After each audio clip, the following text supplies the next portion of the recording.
田蕊妮啊，我想問下咧，做一個演員咧，係咪要好多準備功夫嘅咧？事前應該點嘅咧？事前咧就最緊要梗係讀熟劇本啦，咁啊對自己有信心，唔使咁驚就 O K 啦。哦，咁樣事後又點咧？事後你叫我啊？我係田蕊妮，今個星期一至五晚10點至12點，我會嚟到李敏、凌子維主持嘅敏感時刻。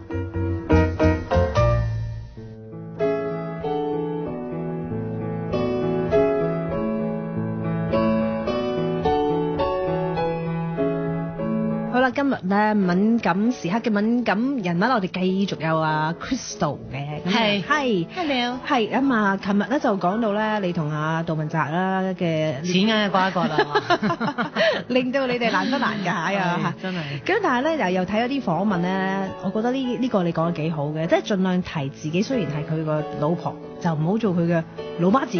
係啊，即係呢樣嘢就。因為好有時好難啊，但係你又講到個原因喎，即係你都睇人睇得幾通透，就係一啲男人咧到咗某個年齡咧，就個唔長大嘅，變翻個細路仔啊！係啊，即係我越嚟越細嘅喎。我而家就講笑啦，我屋企人湊緊兩個女同一個仔啦，個大仔啊點啊咁樣啦嚇。咁但係喂點可以唔做阿媽咧？逆生長啊！佢哋直情係啲男人真係好怪㗎，係越嚟越細嘅喎。即係細個嘅時候咧，你覺得顯得我哋越嚟越老媽子咯，咁點算啊？我真係呢個都係我嘅問題嚟嘅。我覺得幾開心喎，其實即係可以咁樣我覺得咁樣嘅男人先至係好啊，冇乜機心咁樣，等佢繼續有啲童心啊。係啊，即係你要，我覺得做人咁樣先快樂。我哋最快樂嘅時候係 BB 同埋細路仔。我覺得如果一個男人咧，佢除咗出去做嘢之外，佢另外有一方面佢可以做翻細路仔，佢嗰一個表現嘅話咧，佢嘅人生會開心啲同埋豐富啲。但係佢越細路，我冇得細路啊嘛，即係好似飲酒咁啊。譬如我同你一齊出去飲咁，如果你今晚飲得嗨嗨地嘅，咁我要揸車，我冇得醉噶啦嘛。咁佢哋就 keep 住做細路，咁我咪要做好多人阿媽，搞到我好老咁樣喎。心態上好慘，不過可能你冇細路啊，你唔使做3個人，你唔使做3個人啊，阿媽。因為首先我唔中意飲酒先啦，咁所以我係完全唔介意做呢一方面嘅工作啦。咁另一樣嘢即係揸車嘅工作，揸車工作我唔介意啦。咁但係譬如如果咁其實有好多方法可以解決嘅，唔好揸車咯。即係如果一齊出去玩，咪唔好揸車咯，搭的士咯。其實根本你係點樣都會解決到嘅所有嘢，所以即係我成日提自己唔好做阿媽嘅就係咧，我唔好擔心佢，喂你唔好咁樣，喂你唔好咁樣，喂你唔好咁樣，因為咧我覺得唔會有事嘅 ，end up 都唔會有事嘅。所以你真係好即係 optimist，個人咁樂觀咁淡定，我覺得呢樣嘢你好 inspire 到我，真係。你知唔知我一日之中，我覺得我最多講嘅即係嘅句子嘅開頭就係唔好唔好唔着拖鞋啦，唔好食咁多煙啦。我心諗我一日就起碼有10% 咧個 sentence 係用唔好開頭，跟住我自己都覺得喂你唔好再講唔好啦。喂，但係我又唔得喎，提下自己咯。唔係，我都有陣時會。唔係，但係如果我識咗你之後，即係譬如咁樣啦，有陣時譬如佢真係即係嗱。真係有陣時可能男人呢啲嘢咧，佢未必會真係好識得 take care 自己，但係佢始終譬如佢唔識得 take care 自己，佢始終都會有事㗎。譬如你話佢唔着拖鞋，咁佢可能有陣時佢會凍親或者咩，佢咪病咯。咁佢攞嚟搞咯。唔係啊，佢自己受啫嘛。咁咪笑佢咯。即係你睇你幾戇居，你睇你咁樣。即係咁大個人，你都可以咁樣，即係整親自己嘅咁。我覺得有陣時可能幽默下喺生活上，咁其實佢喂幾廿歲人，你估真係唔知咩？佢哋知㗎，知不過知故犯咯，唔會故犯嘅，就係要煩，冇所謂啦。如果煩唔有佢煩啊，我都係咁嘅。不過我就唔得，不過識咗你之後，我會覺得有個人版，我又試下你個方法先。即係我成日覺得預防勝於治療咧，所以我覺得唔好咯。我想話咧，我覺得我同我老公咁多年，我 suffer 得最多嘅係咩？就係呢個係我唯一發脾氣嘅，就係佢唔閂櫃門㗎。我唔知點解喎，唔知點解嬲啊佢連雪櫃門都唔閂喎，嚇即係我唔知道點解可以冇記性到咁嘅田地，就係佢永遠開晒屋企啲櫃，但係佢就唔閂啲櫃門咯，咁我就好嬲噶啦。嗯，咁但係點解你呢樣嘢又咁嬲咧？係咯，所以咧，你話佢其實佢都會話點解係啦，你嬲埋呢樣嘢咧？點解我老婆我咁離譜，佢咁多樣嘢都唔發我脾氣，佢淨係嬲我唔閂櫃門，但係我就淨係嬲佢唔閂櫃門，佢就永遠都唔閂㗎喎。呢樣真係好耐人尋味啊！好怪啊但係你忍佢唔閂櫃門都忍咗10年啦，嗱今年係第10年啊嘛，嚇咁會唔會有啲咩有冇啲 plan 啊？你知香港人咧5年啊、10年啊、15啊，總之15、20啦就會有一啲係15、20嚇，你會唔會有啲咩搞咧？今年最初咧，我哋兩個都會覺得，哇！我哋咁快就10年啦，咁樣哇，真係唔覺啦，咁係真係想搞啲嘢，即係或者一個 party 咁樣啲朋友慶祝下嘅。咁點知真係想當個腦有少少想 plan 去搞嘅時候咧，我就有一晚就遇着有個朋友，佢話佢同佢老公結婚40週年，今年係，跟住我就拖住老公，我哋咧。真係唔好出嚟獻世，我話10週年我哋都係新婚嘅啫，大佬，人哋40年啦，我話你搞都係揾個藉口嚟開心下啫，揾班 friend。但係我哋冇搞到結，因為最主要係因為我又懶啦，個人都唔厭咁。咁我話到第時，我話40年先算啦。咁冇啊，我哋有兩個自己去食餐飯慶祝下啦，咁都好開心嘅。其實都夠啦。其實我有少少係有啲恐懼 party 嗰啲人嚟嘅。我好驚要去搞一個 party，我作為嗰個 party 嘅 host 咁樣，我唔係咁活躍嘅呢方面。你其實唔係懶，你係怕麻煩啊嘛，即係怕啲繁文縟節嘅嘢。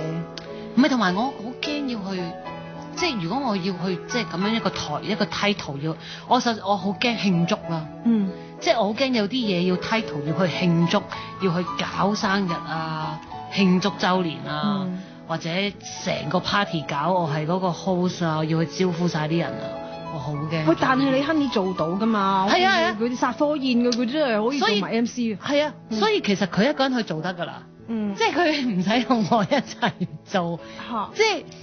即係如果即係譬如我覺得佢好犀利啦呢一方面，即係搞抽獎嗰啲好犀利喎嚇。但係我係有啲我唔係好中意，我唔係好識得去喺呢啲環境度自處嗰啲人嚟嘅。嚇，所以係咯，我有少少。但係無論如何，我都希望我同佢嗰個合作係會有慶功宴嘅，到時你一定要嚟咯。所以你要學下點自處啦。多想給你一個家。還想給你泡杯綠茶，多想整晚傾聽你心事，聽你說無間道好嗎？東邊西邊都有個杯子，物資不可貴而家，想起你一天到晚四處奔跑，回家休息好嗎？害怕天雨會將你沖走，害怕海嘯會將你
田蕊妮啊，我想問下咧，做一個演員咧，係咪要好多準備功夫嘅咧？事前應該點嘅咧？事前咧就最緊要梗係讀熟劇本啦，咁啊對自己有信心，唔使咁驚就 O K 嘅。哦，咁樣事後又點咧？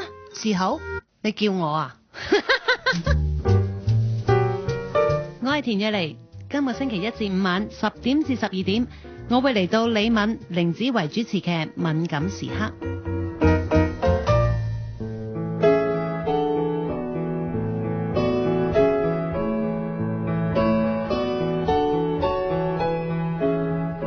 好啦，咁啊繼續係 Crystal 嘅，咁咧有啲咧我哋叫double income no kid，叫 double 叫 dink 啊，呢啲即係咁嘅dink 啲夫婦啊叫 dink 啊，咁咧你哋通常冇 kid 嘅話咧就會有 pet 㗎啦嚇咁。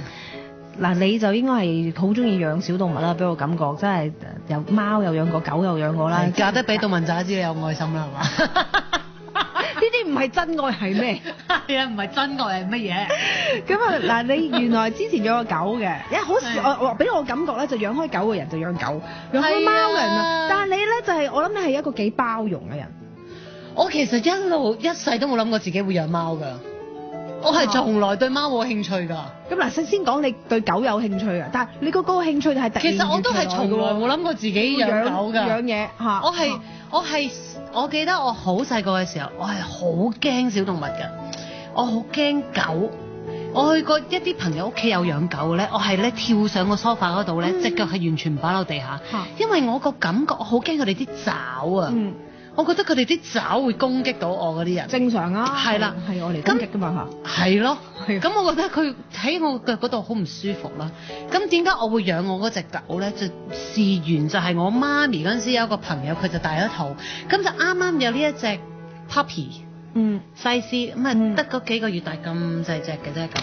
咁佢就想擺喺，即係佢只不過係有咗嗰段時間大肚，佢就唔方便有動物，就想擺喺我哋嗰度。到佢生咗 BB 嘅時候，佢就會攞翻㗎啦，即係咁樣。咁呢個 puppy 就擺咗喺我嗰度，我嗰陣時就讀緊中學。咁點知咧，佢就同我哇，簡直係形影不離嗰啲啊！即係咧，我連去廁所開大，佢都要喺我個大髀上面嘅。喂，係啦，哇！嗰種先攞我命啊嘛！到我媽咪個朋友生咗 BB 之後咧，就話要攞翻去走嘅時候，我都即係俾佢攞翻走。我知道呢個係短暫嘅幸福嚟，但係都要試一次。跟住你知唔知道咧？跟住我咧係即係佢臨走，咁我就將自己鎖咗喺個廁所嗰度，我就喺度係咁喺度飲泣啦，即係嗰啲拍苦情片嗰啲咧。跟住咧，簡直我爹哋媽咪同埋我媽個朋友見到我咁樣咧，都真係，咁樣攞走佢隻狗，咁於心何忍啊？係咪？咁於是乎就話，既然你個女咁中意隻狗，咁其實我又有 BB，不如擺喺你哋度繼續養啦。咁於是乎我就有咗我第一隻寵物啦。係。咁就係阿包包嗰陣時西施狗。係。跟住佢到佢養咗19年啊嘛。係19歲先死。好長命㗎啦，好長命。即係你 take care 得佢好。佢簡直係毛毛界嘅邵逸夫，我覺得係。狗壇大亨啊！但係佢應該係好 happy 嘅，因為佢成日都笑嘅。咁但係佢好得意㗎，佢識講嘢㗎。點為之狗係笑啊？我唔明啊！會笑，我冇養過。你睇到個樣咧，佢哋係有笑嘅樣㗎。佢個嘴成日都咁，會向上㗎，會向上㗎，即係個嘴角會向上。嗰條脷會伸出嚟，佢會向上，同埋個眼睛你睇到佢係條尾又會擺嗰隻。係啦，當然啦。同埋我隻狗識講嘢㗎。OK，你憶述下。點解我有呢個發現咧？就係咧有一次我就啲朋友嚟我屋企嗰度打麻雀，冬天咁個個咧就即係嚟到我屋企就除晒羽絨啊，就擺咗喺個 sofa 度。然之後我隻狗咧上咗佢哋羽絨嗰度瞓覺，好暖好舒服啦，要軟腍腍咁樣。好啦，到佢哋走啦，要拎啲羽絨啦，咁啊拎羽絨啦，爸爸俾翻羽絨我啊。咁跟住佢咧就扯住喺度，一路喺度講唔制啊咁樣。咁咧真係講唔制，你聽過？唔制啊！跟住咧就自從嗰次之後咧，就發現我啲 friend 都呆晒嚇，佢講嘢啊！好驚啊！跟住咧就以後咧就做佢啲好佢唔中意嗰啲嘢咧，佢就會講唔制啦。即係例如我爸爸好憎抹眼屎嘅，咁咧幫佢抹眼屎啊、抹面啊、抹嘴啊、剪指甲啊，佢就唔制噶啦。即係所有佢唔中意嗰啲嘢，佢都唔制啦。咁係咯，咁好得意㗎真係。嗱講完咪即係咁，但係你經歷咗啦，咁佢走咗啦，走嗰時好傷感，咁點解你想要第二次咧？係好大喎！我就係咧原本係冇第二次㗎啦，即係諗住冇 take two 㗎啦。因為咧，其實我都已經將自己心理準備做得好好㗎啦，好多年㗎啦。因為到佢11、2歲嘅時候，我就已經開始同自己講。其實咧，佢點樣都唔會陪到我死為止㗎啦，佢點都會早走過我㗎啦，佢點都會死㗎啦，佢點都會死㗎啦，不停咧喺度好似咧咒語咁樣，不停喺自己嘅腦嗰度講。好啦，就到19歲，跟住佢真係要離開我嗰一日咧，哇！我而家都想喊，即係嗰種空虛。我就發覺原來。親人又好，寵物又好，咩都好，佢嘅離去，你係冇得準備。你係有，即係你最緊要就係同佢嘅 quality time 啦。但係咧，到佢走嗰一刻咧，你嗰個傷心咧，你都係唔會因為你做足準備而唔傷心嘅。即係嗰個係永遠都會喺度嘅。咁我諗，唉，咁傷心，我覺得係傷心過失戀，你知唔知？即係唔好再嚟啦，真係千祈唔好再嚟。唔好即係免得過都唔好養啦咁。結果我就好多年都冇再有呢個念頭養小動物。咁點解又係？而家成日喺動物站 Facebook 見到啊，佢攬嗰隻阿毛毛啊，仲多過攬你。係。我知而家我翻到屋企第一件事，係啊，你都唔理佢嘅。係啊，咁講㗎嘛。我一開門口第一件事就毛毛咁啊，跟住我老公行出嚟，我都仲喺度抱住阿毛毛喺度啜住阿毛毛，我都未得閒理佢。佢係你阿毛毛就係阿刀道啦。係啦，冇錯，佢係工人嚟嘅啫 ，OK。擺設嚟嘅啫佢，係啊。點解會養啊？點解養毛毛係因為我老公嘅？真係好衰啊佢。咁咪因為佢個化妝啦。咁咪呢個毛毛就係佢化妝嘅屋企嘅隻貓生出嚟嘅嗰竇貓嚟嘅。咁嗰陣時佢咧就個化妝同個化妝幫佢化妝，跟住佢就睇佢嗰個 Instagram 咁樣見到，哇喂！你屋企咧有隻貓叫阿蠢，個樣真係好鬼蠢嘅喎，好 Q 啊佢咁。跟住個化妝話：你中意啊？我啱啱佢個老婆即係有咗啊，生出嚟嗰竇送一隻俾你啊咁。咁佢就翻嚟同我講啊，喂！阿鬼妹話送隻貓俾我哋喎。我話唔好啦，我鼻敏感啊。貓毛又輕，我又冇諗過要養貓，啲貓唔好嘅，好唔理我哋噶咁樣，即係我又唔識得養貓，咁跟住佢話唔係咧，咁跟住佢就上網咧做晒好多功課啦，咁又買一部空氣清新機翻嚟啦，又問晒醫生啦，我老婆鼻敏感啊，咁點樣咧？如果養貓咁點樣咧？如果佢鼻敏感咁點樣咧？佢全部嘅嘢幫我揾晒答案啦，然之後我都話唔好啦，你又冇時間睇啲小動物，呢啲一世啊，你要好愛佢先得，你要俾一個好開心嘅生命佢㗎，咁跟住咧，佢就有一日就好詭計嘅呢樣嘢，生咗出嚟啦呢竇貓仔，佢就不停俾我睇佢啲貓仔嘅 video 啦，然之後咧佢就有一日就安排咗嗰竇貓仔同埋個媽媽就嚟我哋屋企嗰度，就嚟玩下㗎咋，唔係養㗎咁，我好啦嚟玩下啦咁，點知阿毛毛嚟到我屋企咧，因為佢唔識行嗰陣時。咁佢喺我屋企咧，唔知點解突然間就行出佢嘅第一步喎。跟住我就，哎呀，佢喺我哋屋企嗰度行啊！咁我話，毛毛不如唔好走啦，咁樣，咁就留低咗佢啦，咁咪養咗佢啦。我都知咧，係啊 Crystal 心目中咧，成日都係有毛毛噶。點解咧？因為而家阿毛毛啲毛咧喺我手提電話上邊，我見到有條白色嘅貓毛，你睇下。係啊，毛毛啲毛嚟㗎。讓我輕輕地吻着你的臉，擦乾你傷心的眼淚，讓你知道在孤單的時候還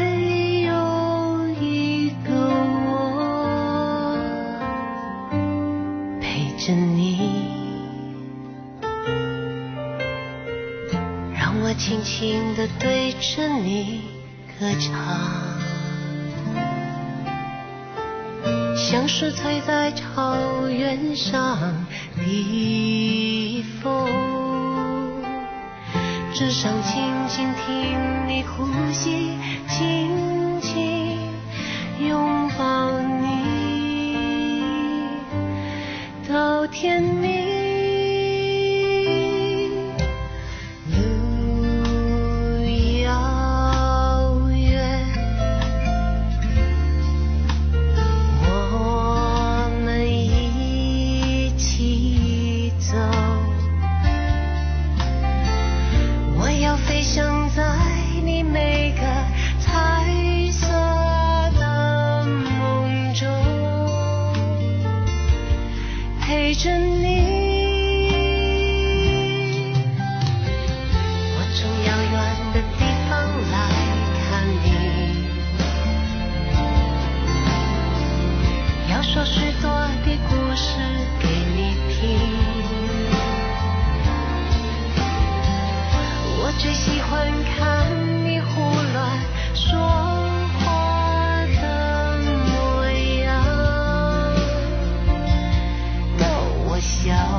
田蕊妮啊，我想問下咧，做一個演員咧，係咪要好多準備功夫嘅咧？事前應該點嘅咧？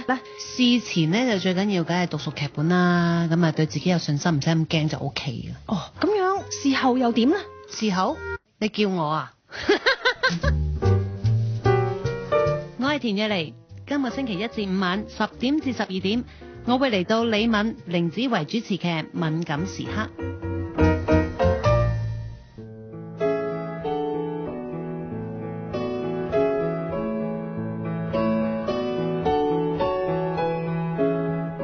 好啦，咁啊第4晚嘅敏感人物咧，我哋繼續咧就有田蕊妮嘅。咁啊，琴日啊講到咧佢屋企嗰隻愛寵啦，不過就喺呢個 top of the chart 嘅咧就係 Momo instead of Dodo 啦。冇錯，冇噶啦，冇地位啊！喂，但係有冇考慮過呢個我知一定係好多人問過㗎啦，啲八卦係啦，咁啊好行嘢我都問一問啦，我代表C9界問一問啦嚇，點解要即係我當然唔係話揀咗因為有 Momo 所以唔生 B 啦，但係我諗你 day one 都係諗住未必係 day one 㗎喎嚇，幾時開始決定唔生 B 嘅？其實我覺得生 B 呢樣嘢咧係個感性同埋個理性不停喺度鬥爭㗎。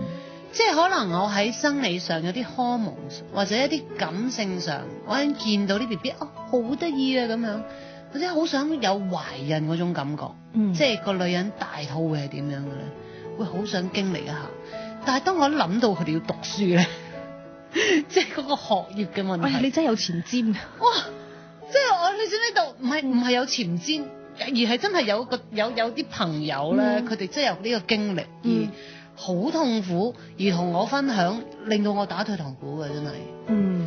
即係佢哋嗰種入學位嗰個幼稚園開始就已經好難入到，要等位啊，係啊，又要挨啊，又成啊，跟住又為咗如果就算唔挨你就要佢百般武藝啊咁樣。係啊，但係我又唔想即係我又唔想個小朋友咁大壓力。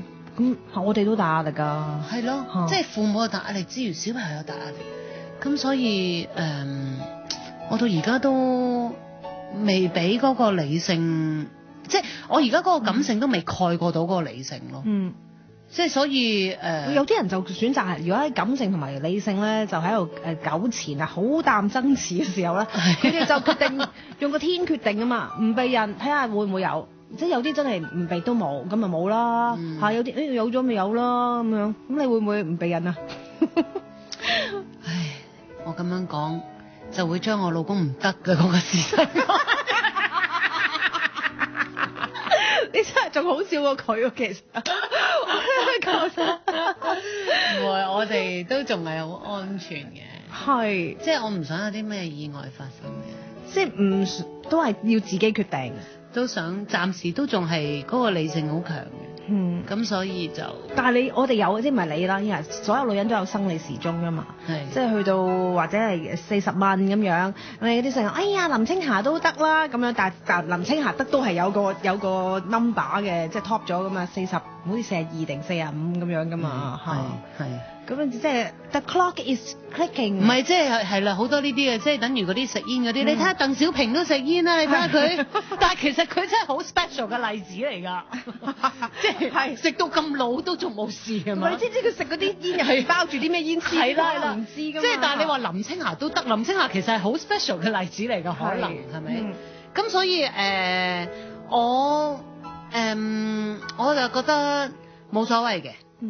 我又唔會俾。其實你已經唔係 no 咗嘅，係而家係仲係pending 啊，考慮當中嘅啫。有段時間好 no，最近又覺得好似 open 少少。咁但係我又唔知道會發生咩事。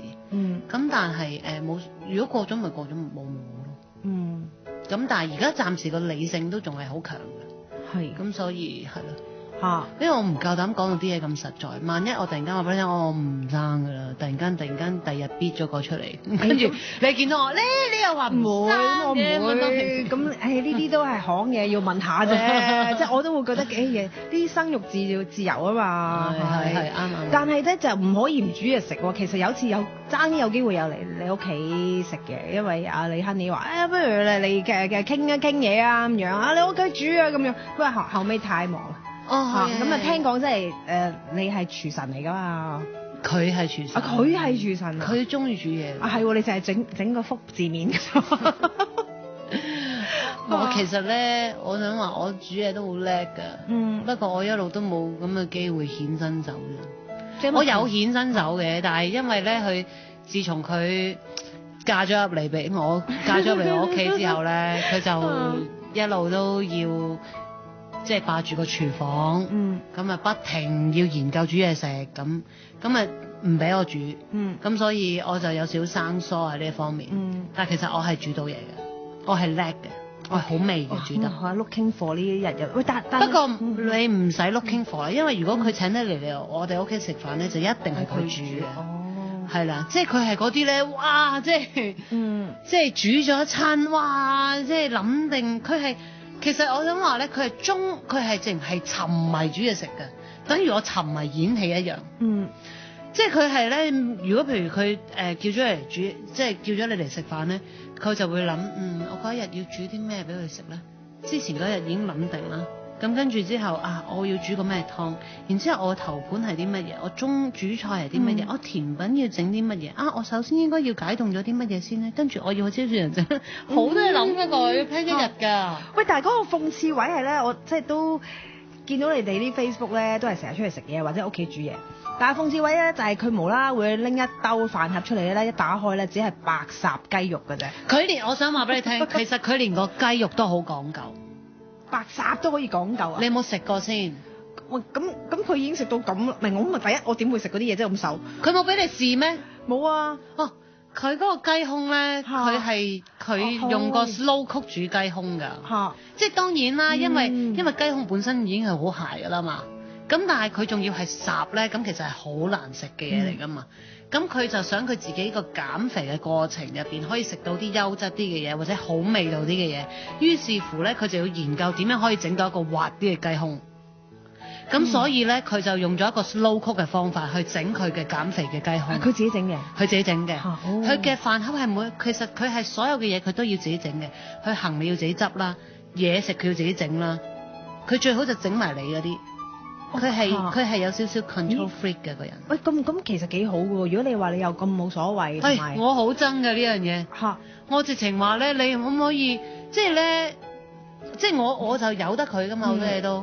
但係佢乜嘢都要管翻我轉頭。我都 feel 到㗎，因為嗰日食嘢咧，佢係管埋每個人食乜嘅。係啊，係啊，你係咪好頂唔順啊？你知唔知道？我好想食嗰樣嘢㗎。哎呀，你問你做咩留喺呢度叫呢樣嘢？你梗係叫咩啦？咁樣，你唔好理我啦。咁樣。你知唔知道？我同佢去旅行啊，佢爭啲連我即係佢自己執嗰個行李啦，又講佢添真係。我一陣冇講佢。佢爭啲連我個行李都要執埋啊！係。即係我覺得，你可唔可以由得我自己整啊？但係咁樣唔係幾好咩？可以偷下懶。我覺得唔係咯。所以呢啲嘢你冇得話佢咯。唔係你都怪怪地㗎喎，但係樣樣都得，係如果你閂櫃門，唔閂櫃門又唔得，咁佢又 take care of 埋你又唔得嘅。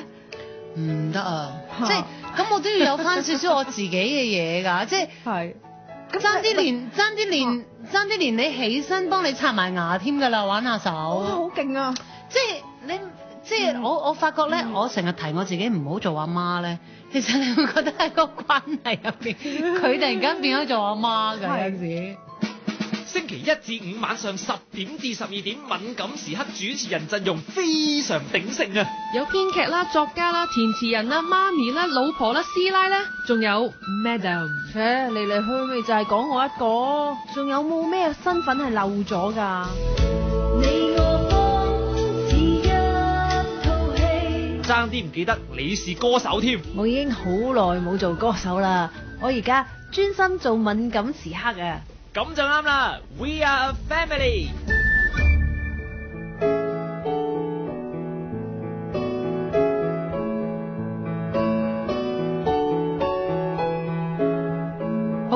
今日請到杜太上嚟啊，咁啊問一問啊，頭先就講到杜汶澤有少少 control freak 啊，你講㗎咁樣。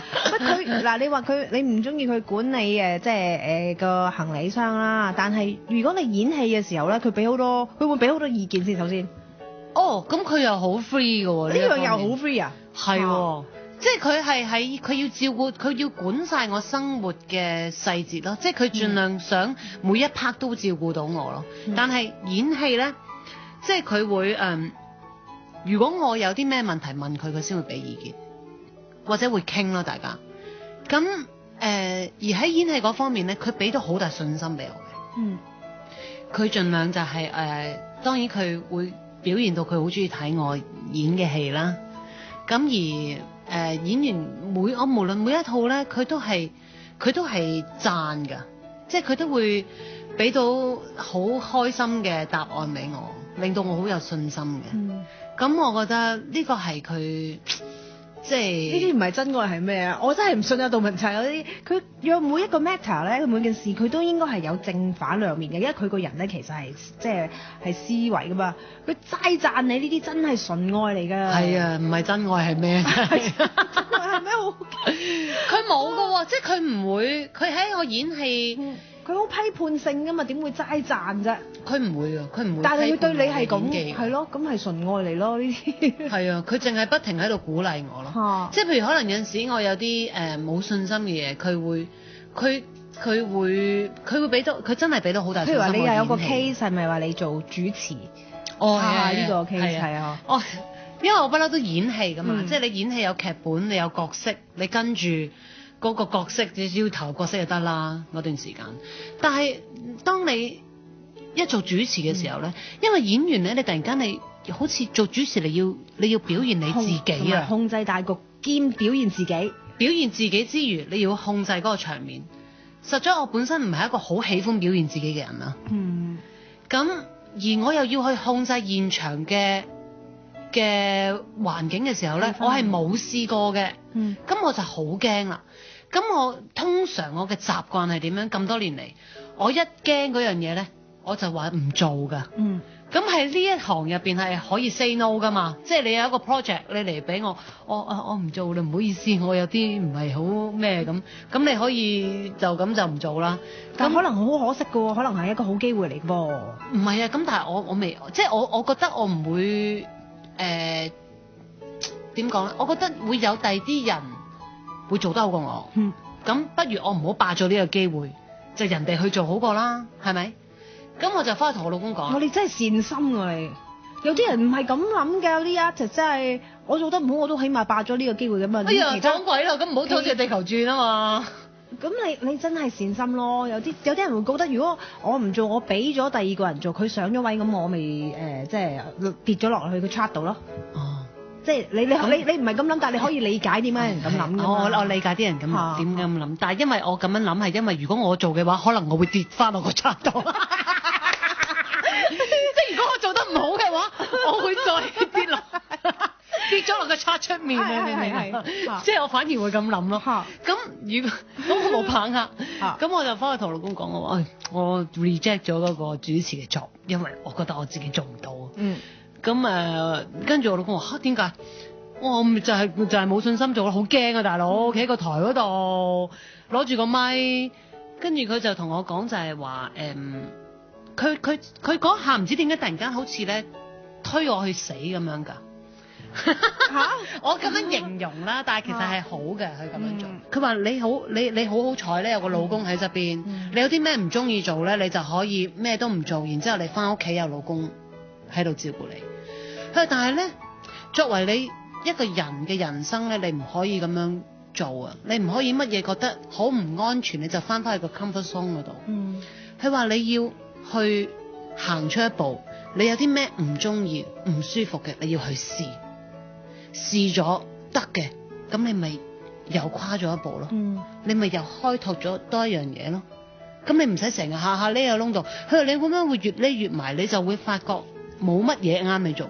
咁佢咁樣講之後咧，就令到我，佢話嗱，你相信你自己，你係一個好可愛嘅人，你就一於即係將佢攞出嚟啦咁樣。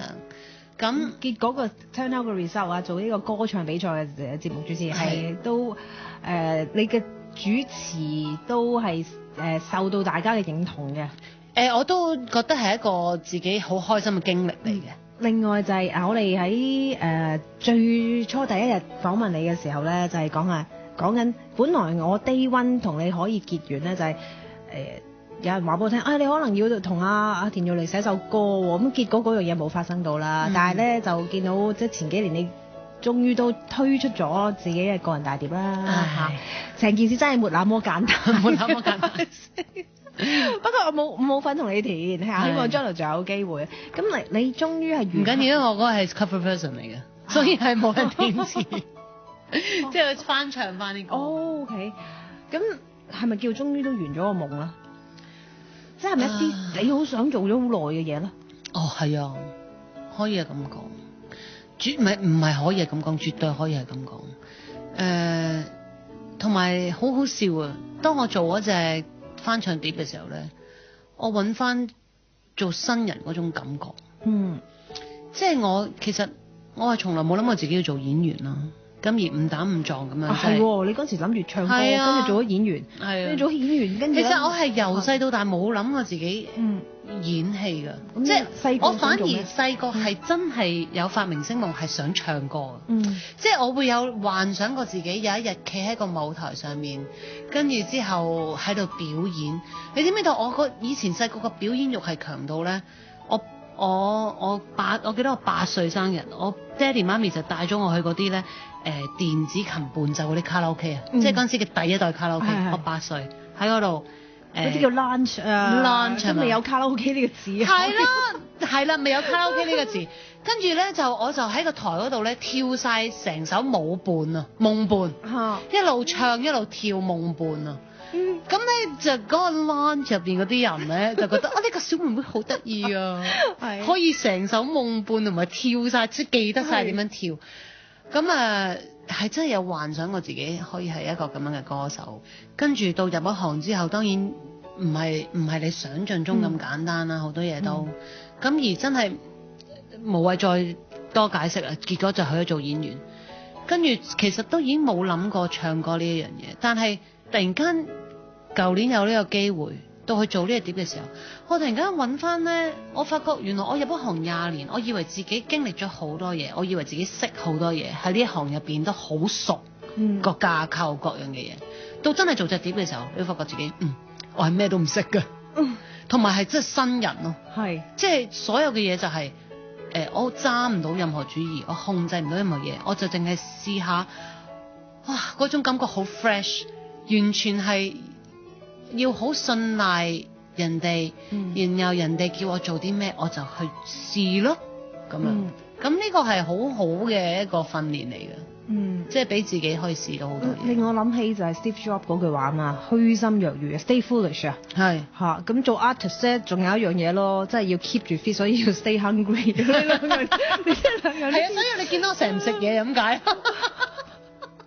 喂，咁今日真係好多謝你啊嚇，同埋即係大家咁話啦，可能表面上我哋嗰啲 image 好 cool 咯，即係同埋你做啲角色啊咁樣，但係喂，原來你係大笑姑婆嚟㗎，係啊，我好容易笑，好容易喊㗎，所以我懷疑我呢啲嘅感受係比較敏感一啲，即係個人好容易尖寒尖凍嗰啲咯。所以今日好多謝你嚟尖寒尖凍啊，係啊，咁希望第時可以同你吹寒問暖啊，好 OK， 多謝晒 ，thank you。没那么简单就能找到聊得来的伴，尤其是在看过了那么多的背叛，总是不安，只好强悍，谁谋杀了我的浪漫，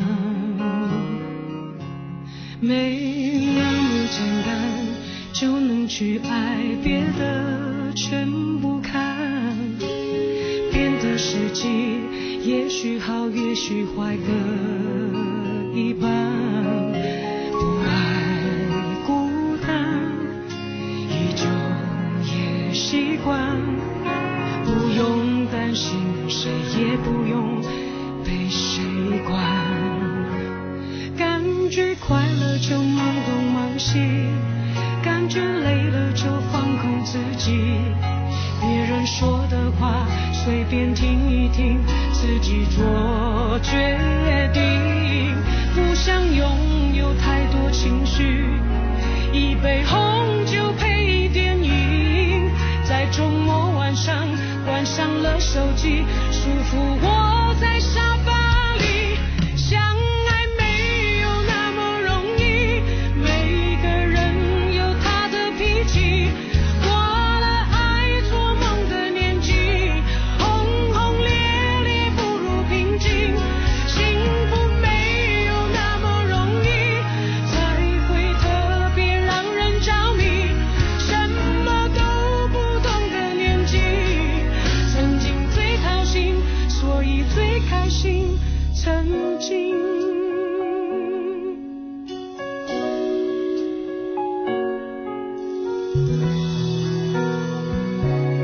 没那么简单就能去爱，别的全不看。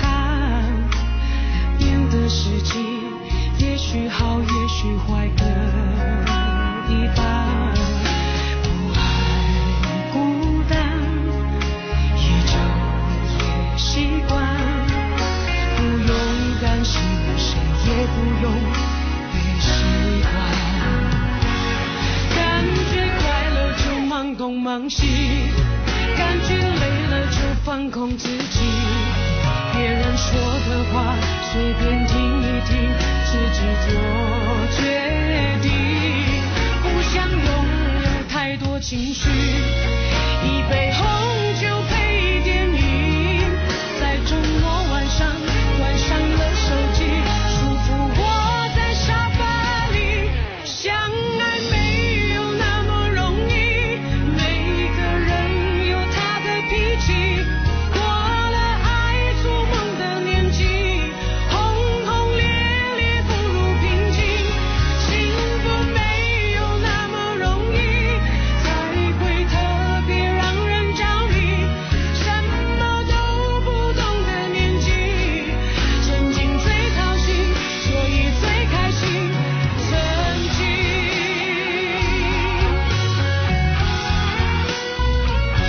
相爱没有那么容易，每个人有他的脾气，过了爱做梦的年纪，轰轰烈烈不如平静。幸福没有那么容易，才会特别让人着迷。什么都不懂的年纪，曾经最掏心，所以最开心。曾经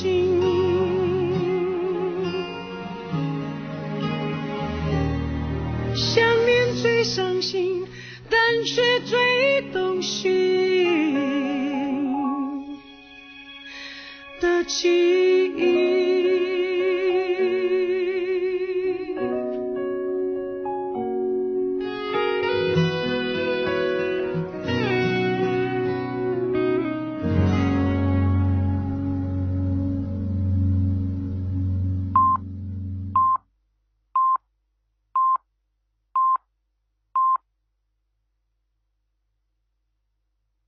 新聞，政府早